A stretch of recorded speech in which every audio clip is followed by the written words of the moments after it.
ലോകത്തെ 1-ാം നമ്പർ സമ്പന്നന്റെ പദവിയിലേക്ക് ഒരിക്കൽ കൂടി ഇലോൺ മസ്ക് അവരോധിതനാകുമ്പോൾ എന്താണ് അദ്ദേഹത്തിന്റെ top mass success secret? Deep focus ആണ്, ഡീപ്പ് കോൺസെൻട്രേഷൻ ആണ്. ഒരു കാര്യത്തിൽ വിചാരിച്ചിരുന്നാൽ തീവ്രമായി അതിൽ മുഴുകുന്ന, വിഷ്വലൈസ് ചെയ്യുന്ന, അത് തന്നെ ഫീൽ ചെയ്യുന്ന അദ്ദേഹത്തിന്റെ സ്വഭാവം.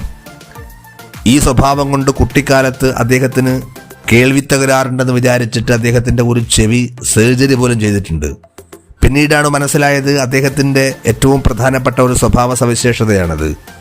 മറ്റുള്ളവർക്ക് അസാധാരണമെന്ന് തോന്നുന്ന സ്വപ്നങ്ങൾ കാണുകയും അതിൻ്റെ പിന്നാലെ തീവ്രമായി ഫോക്കസ് ചെയ്ത് സഞ്ചരിക്കുകയും ചെയ്യുമ്പോൾ അദ്ദേഹം മറ്റെല്ലാം മറക്കും.